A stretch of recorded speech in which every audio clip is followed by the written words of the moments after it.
cos 2x plus 2h minus এবার x এর মান কত জানি cos 2x আর নিচে যা আছে আগে দুইটা অঙ্ক এই ফরম্যাটেই করলাম না আচ্ছা এবার খেয়াল করো limit h tends to 0 h টা বের করে নিলাম তাহলে 1/h হলো আর উপরে যা আছে থার্ড বন্ধের মধ্যে লিখবো cos 2x plus 2h minus cos 2x পারবে একই নিয়মে না আচ্ছা এখন এইটাকে মনে মনে c ধরবো আর এটাকে মনে মনে d ধরবো তাহলে cos c minus cos d সূত্র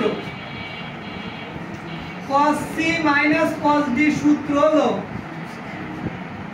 2 sin c plus d by 2 sin d minus c by 2 clear কিনা তাহলে c plus d by 2 sin d minus c by 2 এখানে কিন্তু c আগে না এই জায়গায় কিন্তু একটু ভুল হবে নি তোমাদের d minus c হবে কিন্তু বুঝতে পারছো cos এর ক্ষেত্রে d minus c হয় আচ্ছা লিমিট h টেন্ডস টু 0 এখানে যা আছে লিখলাম তাহলে cos c minus cos d সূত্র হলো 2 sin c c হলো প্লাস 2x মানে d by 2 sin এরপর আগে d হবে আগে 2x হবে d মাইনাস তার মানে এই মাইনাসটা কি এই দুটোর সাথে গুণ হয়ে যাবে তাহলে -2x 2x by 2 বিষয়টা কি বুঝতে পারছো আচ্ছা তুমি বুঝতেছো আচ্ছা limit h tends to 0 1/h তে লিখলাম 2 sin এই 2x আর 2x যোগ করলে কত হয় 4x কে 2 দ্বারা ভাগ করলে কি হয় 2x আর 2x কে 2 দ্বারা ভাগ করলে 2 কেটে যায় কি থাকে এটা কি বুঝতে কার অসুবিধা আছে sin আছে sin plus 2x minus 2x কেটে যায় তাহলে এই 2 কেটে যায় শুধুমাত্র মাইনাস h পড়ে থাকে sin এর মাঝখানে তাই না এটা কি ক্লিয়ার জি হ্যাঁ আচ্ছা এই মাইনাসটা কি করব এই মাইনাসটা এই 2টা সবার সামনে নিয়ে আসলাম এই মাইনাসটা এই 2টা সবার সামনে তাহলে লিমিট h টেন্ডস টু 0 আছে লিখলাম তাহলে এখানে sin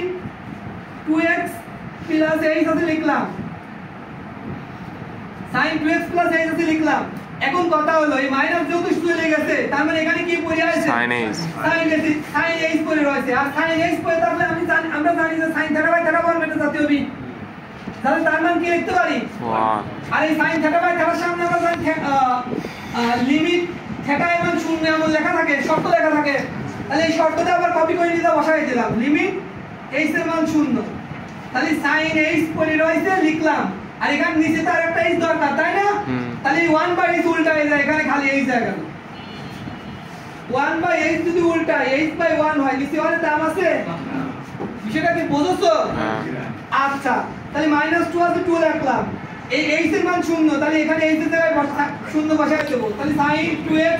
h এর জায়গায় 0 বসাই দিলাম 1 এই শর্ত সহ এই sin θ বাই θ এর মান কি আমরা জানি 1 তাহলে -2 sin 2x করে থাকতেছে তাহলে এবারে যে এটা একবারে নামাই নাও d by dx cos 2x তাহলে cos 2x কে ইন্টিগ্রেশন ডিফারেন্সিয়েশন করলে কি হয় -2 sin 2x হয় -2 sin 2x